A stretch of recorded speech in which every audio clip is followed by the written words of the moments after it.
Boa noite a todos. Sejam todos muito bem-vindos a esta casa de Jesus. Eu hoje pela manhã estava ouvindo uma palestra do Haroldo a respeito do Paulo de Tarso e da dificuldade que foi no início para o cristianismo, para fazer a sua propagação, para distribuir os ensinamentos. Vou só tirar aqui.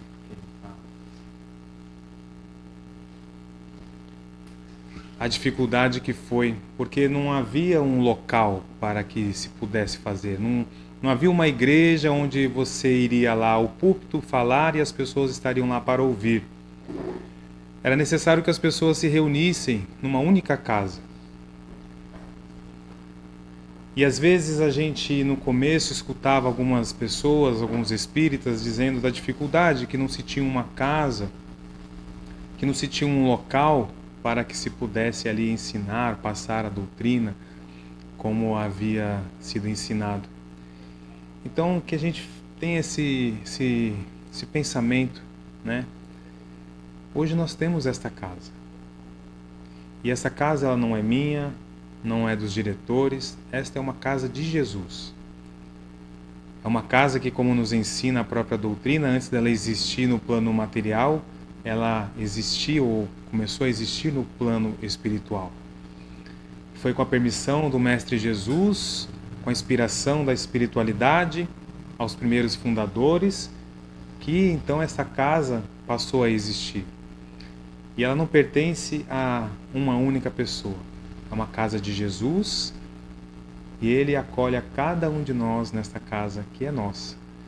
Então, a todos vocês, a todos nós, nos sintamos em casa, acolhidos, e claro que sejamos gratos a Jesus e a espiritualidade por termos esse local onde podemos aqui toda semana vir, realizar o nosso tratamento, receber o passe, receber do palestrante, dos convidados aqui, pensamentos e reflexões que vão nos ajudar na nossa caminhada.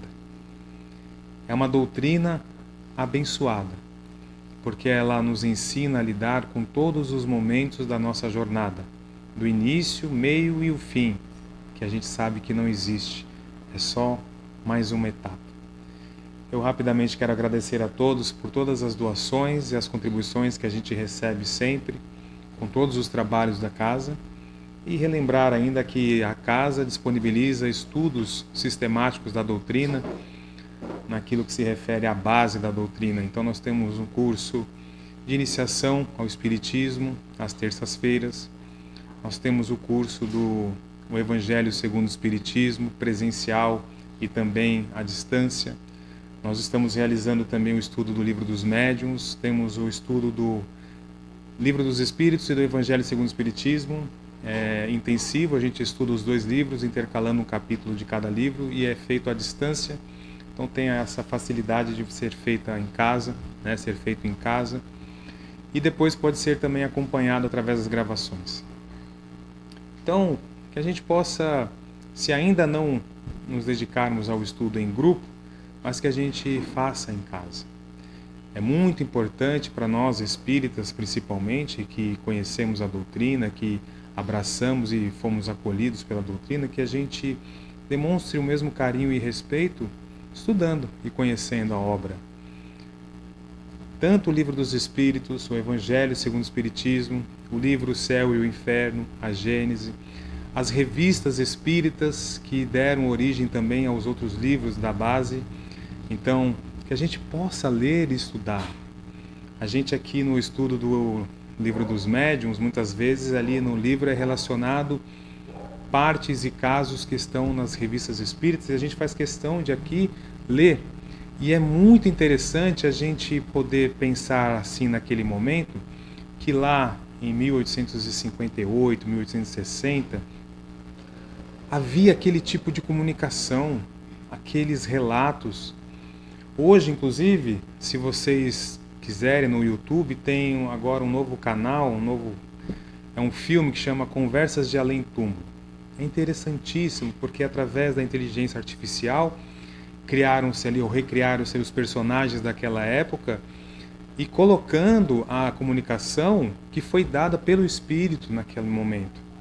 Então, se vocês pegarem o livro, por exemplo, O Céu e o Inferno, que tem a comunicação daquele Espírito, que ele diz como foi a passagem dele, que ele se afogou, ou quando ele tirou a vida, e eles deram a comunicação 10, 20 anos depois do ocorrido ali, é interessantíssimo, e aquilo tudo é verdade.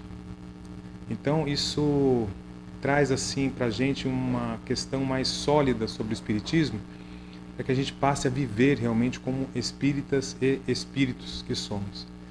Eu convido a todos para que a gente feche os olhos, para a gente fazer a nossa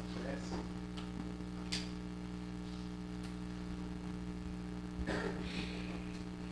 E assim, com o pensamento em Jesus, envolvidos por esta energia, por esse amor, emanado pelos nossos irmãos de luz que aqui estão conosco, os mentores desta casa que nos acolhem, ao nosso mentor, esse amigo querido, vamos assim, com o coração sereno, vamos agradecer a Deus, ao nosso Pai amado, nosso Pai querido, agradecer por tudo aquilo que Ele nos dá, aquilo que nós precisamos realmente, não aquilo que queremos, mas sim aquilo que é necessário à nossa jornada, à nossa evolução, aquilo que é de merecimento.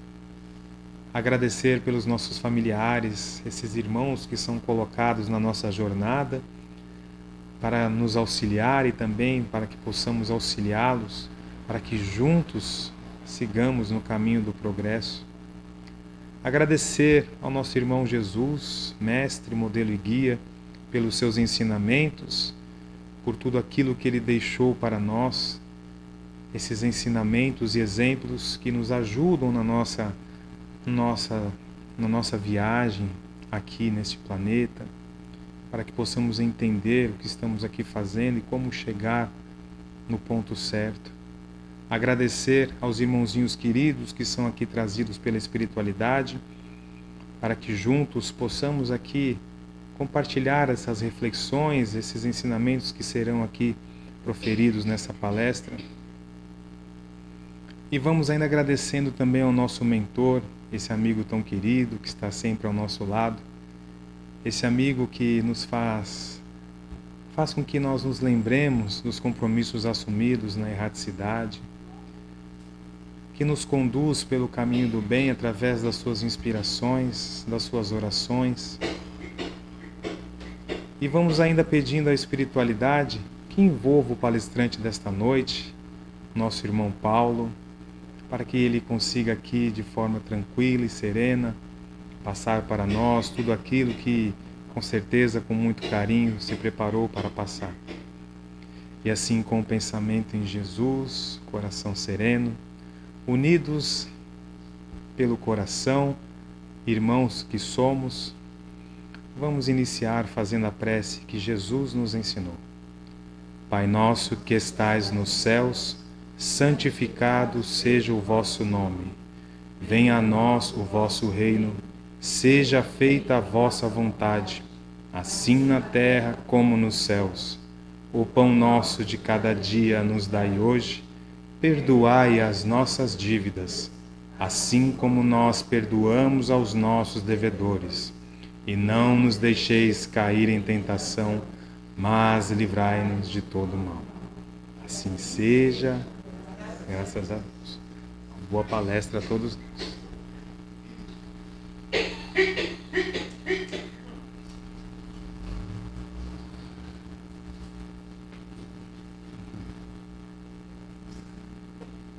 Boa noite. Estamos bem? Que beleza, né? Diego, o filme foi escolhido a propósito? Não, eu sei que não vou a Não existe, né? sabe que existe. Impressionante. O Diego falou a respeito dos estudos da casa, né? E eu tenho uma pergunta para vocês, antes da gente começar a nossa exposição. Vocês assistiram esse trecho do filme onde Jesus diz que ele é o pão da vida. Todos compreenderam tudo o que foi dito ali? Ou teve alguma coisa que ficou assim estranho, sem compreensão? Porque acreditem, quando Jesus falava, muitos não entendiam nada. Após essa fala do Cristo, muitos se afastaram. Muitos deixaram de segui-lo. Porque entenderam a mensagem de Jesus, literalmente, ao pé da letra. Quando ele diz, eu sou o pão da vida, aquele que comer da minha carne. Se a gente for entender isso, for interpretar isso literalmente, fica difícil, não fica? Daí a importância de aceitar o convite da casa para participar dos estudos, da compreensão, do entendimento desse simbolismo, dessa simbologia toda que Jesus usava quando se comunicava. Veja como é importante a gente conhecer essas nuances, né? Então, só reforçando o convite da casa, se você me permite, Diego, participem, gente. Estudar Jesus, estudar o Evangelho de Cristo é importante para que a gente possa entender exatamente a sua mensagem. E o curioso disso é o seguinte, a mensagem é o pão da vida. E o assunto que nos traz aqui, esta noite, o assunto que eu tomei a liberdade de escolher para refletirmos essa noite, é identificado como o bom fermento. Fermento tem a ver com o pão, não tem? Aí tem gente que fala, nossa, coincidência, né? Os espirituais não trabalham com coincidências. Eles trabalham com alinhamento de ideias, com encaminhamento de propósitos. Então eu convido a todos para participar, conversando a respeito de fermento. Sabemos o que é fermento? Hoje. Vamos lá. Já ouviram falar nessa palavra, fermento?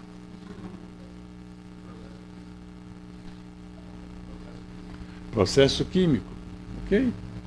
O que o fermento... Onde que é usado o fermento, normalmente? Pão, que mais?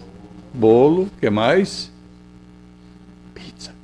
Começa com pi, termina com tsa. Massas em geral, né? Massas que a gente conhece. O interessante é que o fermento, como nós conhecemos hoje, e desde sempre, ele é um agente que causa, ele provoca uma mudança de estrutura naquela substância onde ele tem contato. O fermento altera as propriedades. Ora, nós colocamos o fermento na massa para quê? Para a massa crescer. Ela se altera, ela se modifica. E isso acontece por causa de processos químicos.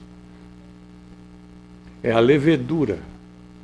No ar existem micro-organismos que interagem, que reagem quimicamente com a massa da farinha, provocam algumas bolhas internas, a bolha quer sair, não consegue, vai empurrando a massa para cima. É aí que cresce. Vocês sabiam disso? Vocês fazem pão e não sabem disso, gente? Que coisa.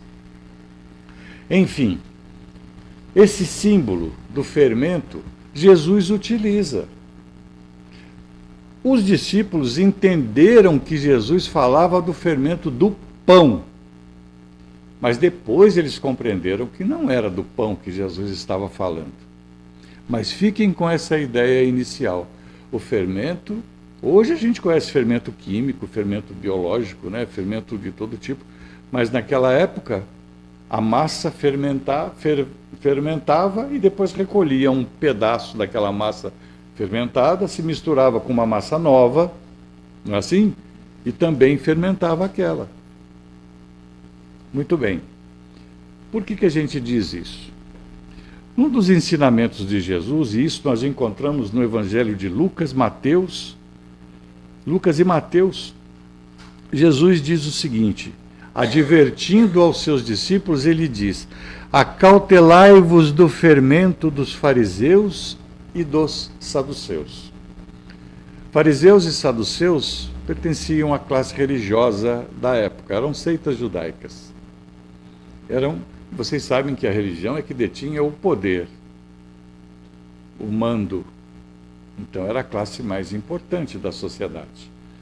E Jesus diz: acautelai-vos do fermento dos fariseus e dos saduceus. Como eu disse, os discípulos entenderam que ele se referia ao fermento do pão, a massa para fermentar. Depois entenderam que não. Já que o fermento é algo que provoca uma alteração na estrutura daquela substância, eles passaram a entender que Jesus se referia: tomem cuidado com o quê? Com a doutrina dos fariseus e dos saduceus. Tomem cuidado com as ideias dos fariseus e saduceus. Porque eram classes que Jesus, não é que Jesus combatia, ele alertava o povo. Porque uma coisa é você fazer, outra coisa é você ser. E às vezes, pode ser que no meio de nós exista alguém que conheça alguém que diz ser uma coisa, mas não é. Às vezes a gente acredita em alguém, achando que esse alguém é alguma coisa, e não é. Tem um que pensa como eu. Tem mais alguém? Não é verdade? Então Jesus faz esse alerta, chama a atenção dos discípulos: cuidado com o fermento dos fariseus e saduceus, ou seja, cuidado com a influência dos fariseus e dos saduceus. Cuidado com a modificação que essa influência pode causar na sua vida.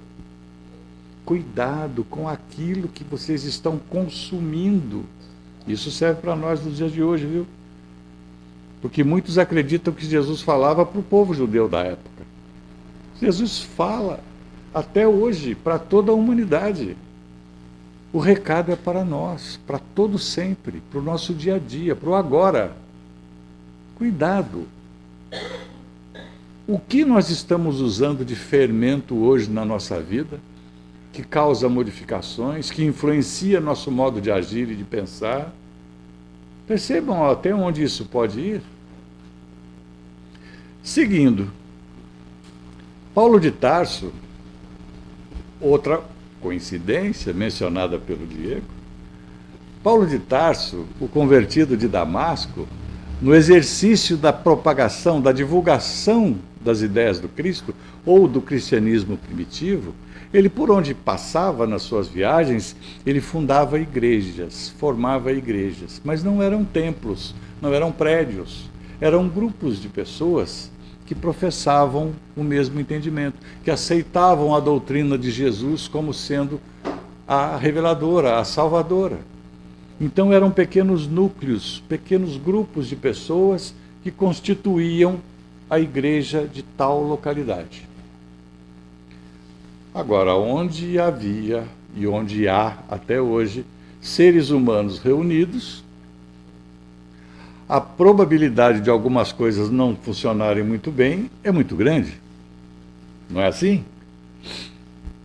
Então, naturalmente, que com aqueles grupos também tinha situações em que Paulo precisava intervir com sua autoridade moral, mas no sentido de orientar, de aconselhar, de reconduzir para o bom caminho. Uma dessas igrejas, na cidade de Corinto, passava por uma situação de desunião entre os indivíduos e também com algum nível de imoralidade. Essas notícias chegaram até Paulo e ele escreve a primeira carta aos Coríntios, a primeira carta a esse grupo de santos, como ele os chamava. E nessa carta ele diz o seguinte: o orgulho de vocês não é bom, Vocês não sabem que um pouco de fermento faz toda a massa ficar fermentada? De novo, a figura do fermento. Um pouco de fermento faz toda a massa ficar fermentada. Paulo, simbolicamente, está dizendo: cuidado com os procedimentos, cuidado com aquilo que está acontecendo, cuidado com o que vocês estão valorizando. Vocês não sabem que um mau exemplo de uns poucos pode contaminar a todos?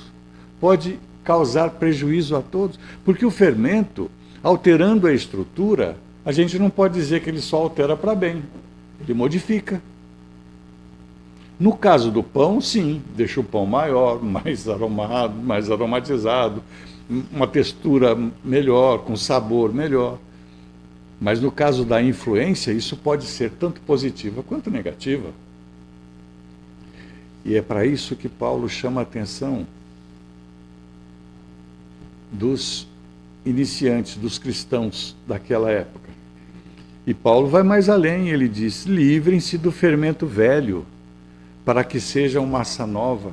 Ou seja, livre-se de todos os vícios, todos os erros, tudo que é imoral. Livre-se do homem velho que eram vocês, até conhecer a doutrina do Cristo, até entender a mensagem de Jesus, que é a mensagem salvadora, pela elevação espiritual, pela moralização do indivíduo, pela conscientização do ser espiritual que somos. Livre-se do fermento velho. Sejamos massa nova, massa sem fermento, sem vícios, sem erros. Esse é o convite de Paulo. Então vocês percebem que Paulo, anos depois de Cristo, faz essa menção também, usando a expressão do fermento. Então a primeira pergunta que a gente faz é: como eu posso ser um bom fermento? Ou seja, como eu posso causar boas impressões, boas influências? Como eu posso auxiliar, como eu posso engrandecer a vida daqueles com os quais eu caminho? É uma pergunta que nós precisamos fazer.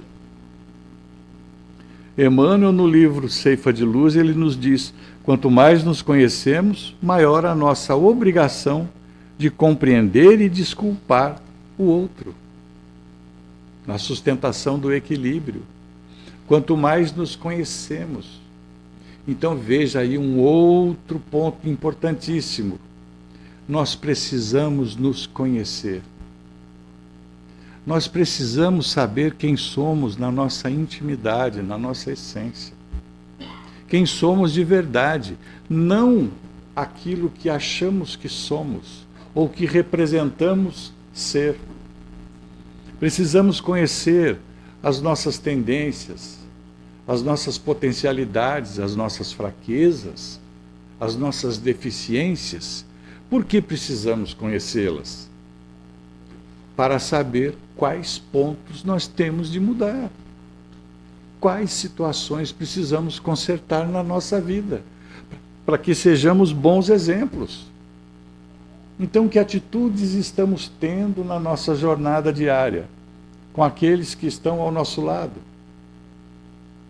Se são boas atitudes, então nós estamos sendo um bom fermento. Agora, se nós estamos provocando desunião, discórdia, influenciando negativamente, estamos sendo um fermento de péssima qualidade.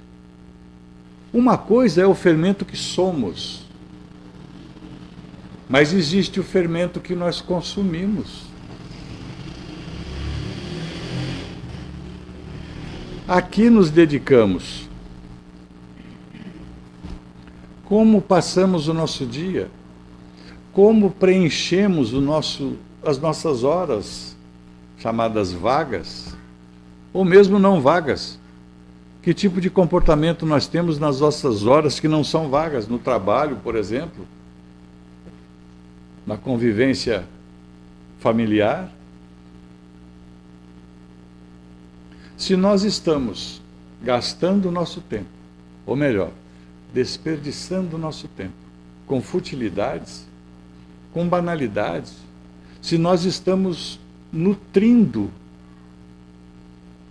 o nosso íntimo com vulgaridades, com informações inúteis, apenas para manter a cabeça ocupada e não pensar nos problemas, nós estamos fugindo dos nossos compromissos. Quantas pessoas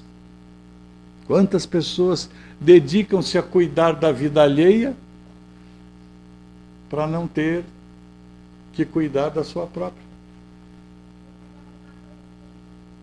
Infelizmente a gente conhece assim, a gente vê, a gente sabe que existe. Antigamente as pessoas conversavam nos pontos de ônibus, nos restaurantes, em fila de supermercado. Eu não vejo mais isso. Hoje eu vejo a síndrome do pescoço caído. Não é assim? Vocês não veem isso também? Gente, por onde a gente passa, às vezes a pessoa está de bicicleta na rua. Ela está completamente desatenta ao que está acontecendo à sua volta, mas a fixação com o celular é gigante. Será que aquilo é tão útil? Será que aquilo é tão necessário naquele momento? Mas é um convite para você não cuidar-se. Então daí a importância de conhecer-se, porque é só nos conhecendo que saberemos quais pontos nós precisamos mudar, quais atitudes precisamos tomar para sermos melhores, para melhorar a qualidade do nosso fermento. E isso, aliás, a receita não é nem nossa, né, Diego? Quem receita isso é Santo Agostinho. Conhece-te a ti mesmo. Faça um exame de consciência toda noite. Veja onde foi que errou, o que foi que acertou. Se errou, corrija no dia seguinte. Se acertou, invista para o próximo dia. É um exercício diário, é uma constante, porque isso é a construção. É a construção da nossa melhora. E o processo de melhoria, gente, não tem fim. O processo evolutivo não tem fim. Nós não conhecemos até onde podemos e devemos evoluir. Então está em aberto. Tem até fundo musical, tá vendo? Mas então o convite é esse, nós precisamos agir. Porque se nós somos fermento que influenciamos, ou usamos fermento que alguém nos influencia, porque vivemos em sociedade. E em sociedade nós estamos o tempo todo influenciando. O tempo todo nós estamos interagindo e causando algum tipo de influência em alguém. Hoje está até na moda uma profissão de influencer. Não é? Existem bons influencers e maus influencers, como tudo na vida. Então nós precisamos agir, porque ficar parado, ficar no ócio, na inércia, não vai nos ajudar a mudar nada para positivo. Precisamos agir. A ação é necessária, como diz Mateus: pedi e dar-se-vos-á. Buscai e achareis. Batei e abrir-se-vos-á.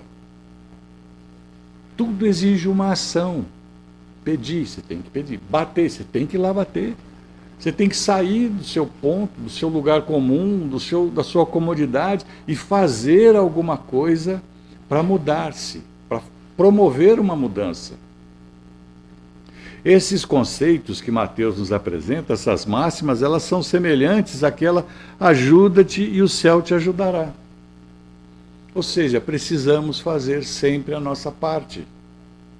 Porque esse é o princípio da lei de progresso. E todos nós estamos sujeitos à lei de progresso. O trabalho é que leva ao progresso. Em outras palavras, o progresso é um produto do trabalho. Sem trabalho nós não progredimos. E entenda trabalho, a atividade realizada com o intuito de beneficiar outras pessoas além de nós.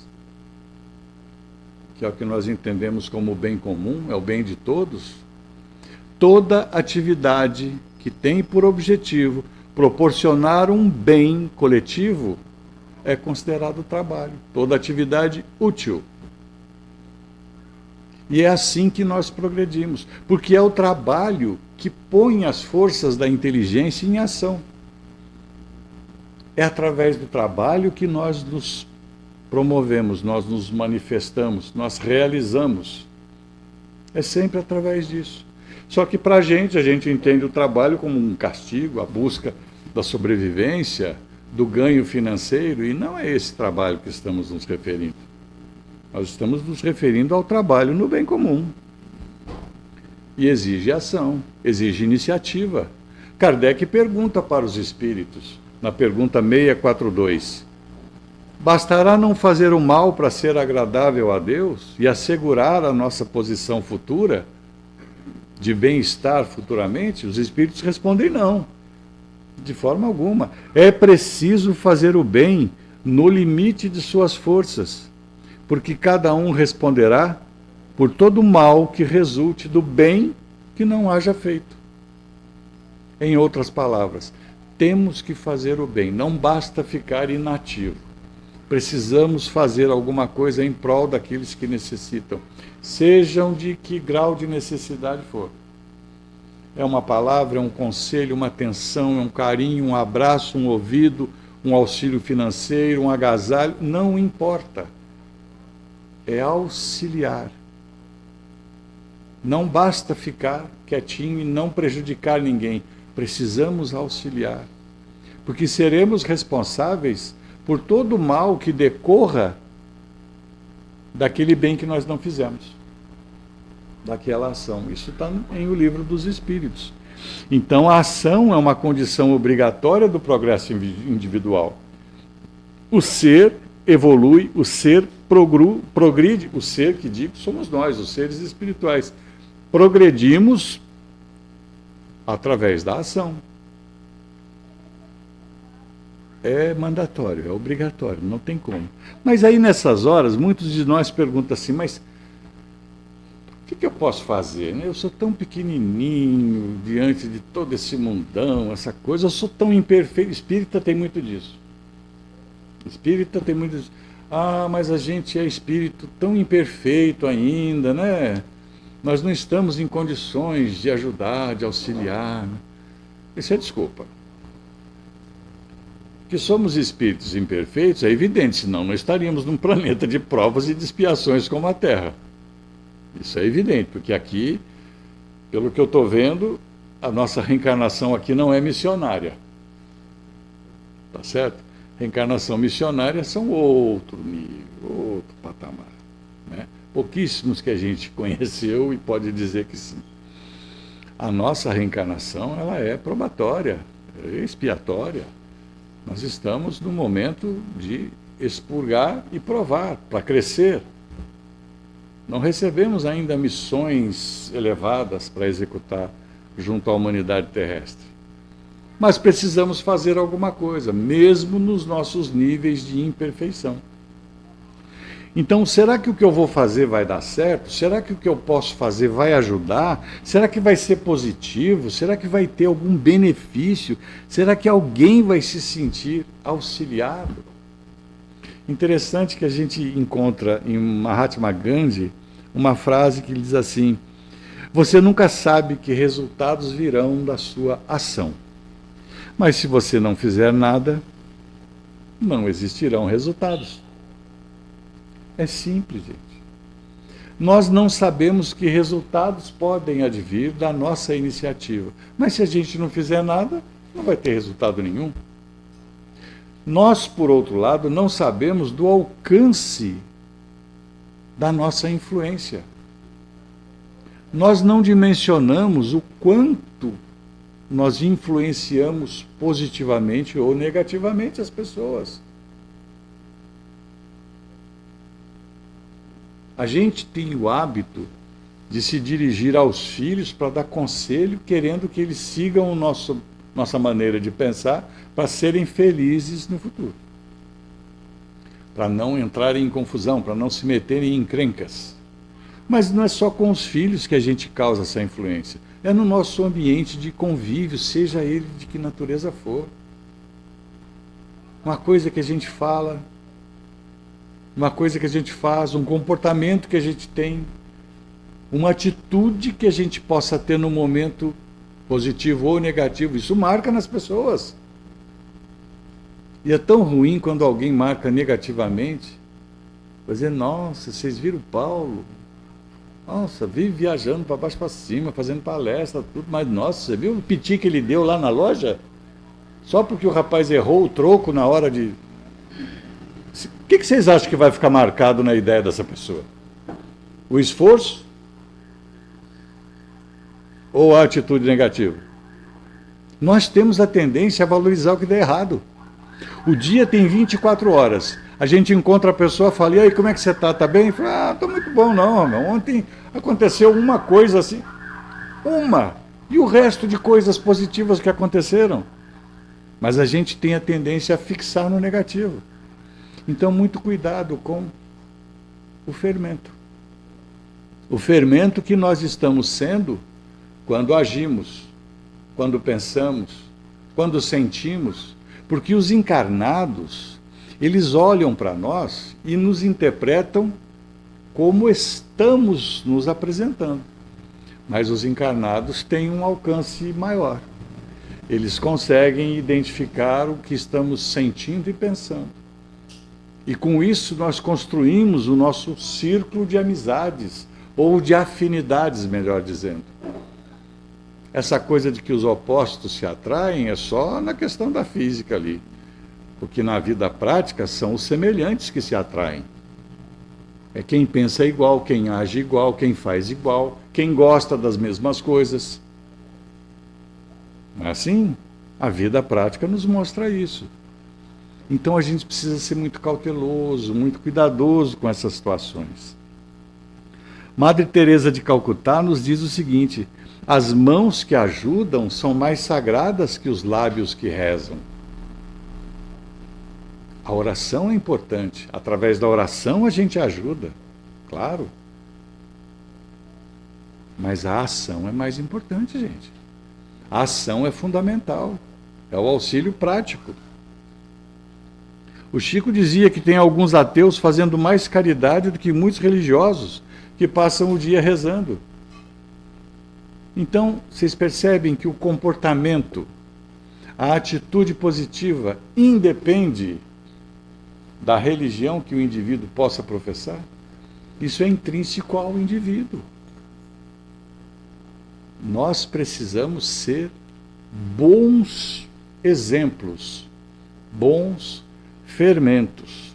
Tem muita coisa para a gente que a gente pode fazer. A gente acha que não, mas tem muita coisa que pode fazer. Eu me lembro de uma história de um produtor de milho que todo ano ele ganhava prêmio por conta da qualidade do milho dele, do milharal. Era perfeito, extraordinário. Milho de excelente qualidade e tal. E um dia perguntado o que ele fazia para ter aquele milharal tão assim, produtivo, né? Tão bom. Ele dizia, olha, eu faço o seguinte, quando eu separo as minhas melhores sementes para plantar, eu divido com meus vizinhos. Eu passo para os meus vizinhos uma parte dessas melhores sementes que eu vou plantar. Aí perguntado por que, ele disse, porque quando chega na época da polinização, o vento vai trazer da plantação dele um pólen de boa qualidade, compatível com o milho que eu planto, que é a mesma semente. Porque se ele, vizinho, não tiver um milho de boa qualidade, ele pode prejudicar a minha plantação. Então percebam, a gente pode fazer. O que ele fez aqui na história foi compartilhar o que ele tinha de bom. E o resultado vem. E nós somos convidados pelo Cristo a compartilhar aquilo que temos de bom. E quando compartilhamos, nós não ficamos sem. Se a gente compartilhar a paciência, eu não vou ficar impaciente. Se a gente compartilhar o amor, eu não vou amar menos. Vocês percebem a diferença? A gente acha que compartilhar é doar, é dar, é tirar de si e dar. Compartilhar é simplesmente dividir. Mas nós precisamos ser coisas boas para que possamos compartilhar coisas boas. Bons fermentos, boas influências, boas substâncias que causam bons resultados. Então, para encerrar, a gente tem algumas questões para serem refletidas. A primeira delas é o seguinte: quando a gente fala nós, é um outro ponto que eu quero compartilhar com vocês. Cada vez que a gente fala nós, parece que a responsabilidade fica solta no ar. Quer ver? Dois amigos se encontram, faz tempo que não se vê. Oh, tudo bem, tudo bem? Oh, tudo bem, tudo bem. Rapaz, precisamos marcar um café. É mesmo. Então, eu te ligo. Ué, tá um do lado do outro, um na frente do outro, por que não marca? Precisa ligar depois? Porque a responsabilidade está no nós. Vamos mudar isso, gente. É hora da gente olhar para si, olhar para dentro e dizer: eu preciso fazer, não é nós precisamos fazer. Eu preciso melhorar, não é nós precisamos melhorar. Porque, assim, nós precisamos melhorar isso aqui. Quem que vai tomar a iniciativa? Depois a gente vê. Acabou, não faz, não vê. Então nós temos que olhar para nós e dizer: eu preciso, eu sou o responsável por isso, eu tenho que fazer. Temos que assumir a nossa responsabilidade. Então, a primeira questão: eu sou consciente da minha responsabilidade de exemplificar o Evangelho de Jesus? Porque nós somos seus discípulos. Todo aquele que abraça o Evangelho do Cristo, todo aquele que se aproxima da doutrina espírita com a intenção de professar, de entender, de conhecer, de adotar os princípios da doutrina espírita como base de vida, somos discípulos do Cristo, somos seguidores do Cristo. E como seguidores e discípulos temos a consciência da nossa responsabilidade. Isso é claro para a gente. Quais são nossos deveres, nossas obrigações? Segunda questão: que tipo de fermento eu estou usando? O que eu estou consumindo na minha vida? O que eu estou fazendo, o que eu estou trazendo para a minha existência que vai efetivamente contribuir para a minha melhoria enquanto ser espiritual? E também, que tipo de fermento eu estou sendo para as pessoas com as quais eu convivo? Que tipo de imagem, de influenciação, de modificação, como eu estou alterando a vida daqueles que me cercam, que interagem comigo? São questões que nós não podemos deixar de fazer, porque isso é o que nos leva para o caminho do progresso individual, da evolução espiritual. Agradeço a atenção de todos, que Jesus nos abençoe, esteja sempre conosco. Que assim seja.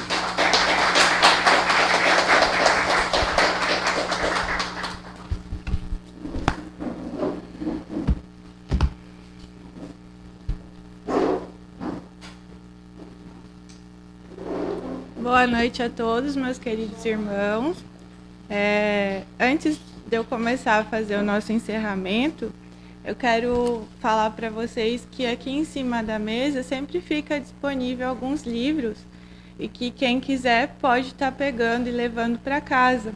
Ali tem 2 exemplares do Evangelho, né, segundo o Espiritismo. Esse aqui é um manual nosso, espíritas, né, que nosso amigo Paulo acabou de dar essa palestra tão bonita para a gente. Isso aqui é um incentivo para a gente melhorar moralmente todos os dias, que é a máxima do nosso querido Jesus, nosso mestre, né? Então aqui tem todo o incentivo para a gente mudar moralmente. É um livro fácil da gente ler e entender, né? Tem os estudos da casa também, para quem tiver alguma dificuldade. E também nele tem as instruções de como fazer o evangelho no lar. É muito importante a gente pegar um pouquinho da luz que a gente recebe aqui na nossa casa querida e levar para a nossa casa, acender um farolzinho de luz na nossa casa. E aqui ensina a gente como a fazer. Quem não tiver alguém para fazer junto, né, na casa, o filho, eu faço às vezes sozinha em casa, seguindo aqui as instruções que tem no Evangelho. Tá? Então, vamos focar na nossa reforma íntima, né? Como o nosso amigo querido Paulo falou. Todos os dias buscar um pouquinho ser melhor para com o nosso próximo, ajudar com palavras, com um sorriso, num gesto, de forma material e imaterial. Porque nós estamos aqui para evoluir, para crescer, né? Então, a pergunta que eu tenho para vocês é a seguinte: quem aqui hoje já agradeceu por estar vivo? Quem aqui hoje já olhou para si e falou: meu Deus, obrigado por eu ter esse corpo para conter aqui o meu espírito nessa vida que eu estou? Então, que a gente possa ser sempre grato à oportunidade bendita que a gente tem nesse plano, né? E agradecer muito a Jesus, nosso mestre, nosso amigo, nosso instrutor, né, pelos ensinamentos que ele deixou para a gente. Então, convido a todos vocês a fechar os olhos, a soltar suas mãos, seus braços, agradecer intimamente ali por essa oportunidade bendita de estar nessa casa de Jesus, acompanhado da espiritualidade amiga aqui presente, que nos ampara, que nos consola, que está sempre ali disposta a acalentar o nosso coração.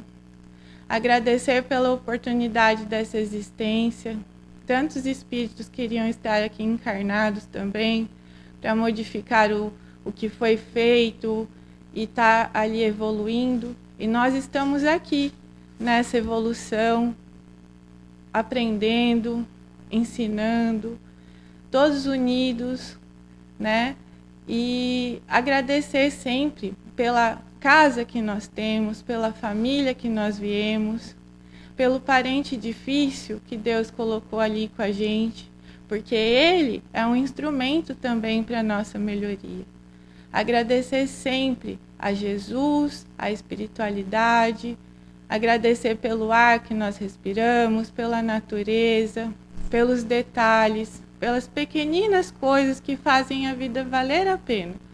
Então, que nós possamos agora, nesse momento, estarmos em paz conosco mesmo, ao adentrar a sala de passe, que nós possamos elevar os nossos pensamentos, se conectar com a sintonia de luz dessa casa, para que nós possamos receber da espiritualidade e do passe tudo aquilo que for de nosso merecimento. Que nós possamos levar para nossa casa paz e luz, que é o que nós encontramos nessa casa bendita. Convido a todos a gente fazer aquela oraçãozinha tão simples que as crianças fazem, mas que nos lembra ao nosso mentor, ao nosso anjo da guarda, a nos inspirarmos sempre por boas mensagens, por bons pensamentos. Santo anjo do Senhor, meu zeloso guardador, se a ti me confiou a piedade divina, sempre me rege, guarda, governa e ilumina. Que tenhamos uma boa semana e recebamos no passe tudo aquilo que for de nosso merecimento. Que assim seja, graças a Deus.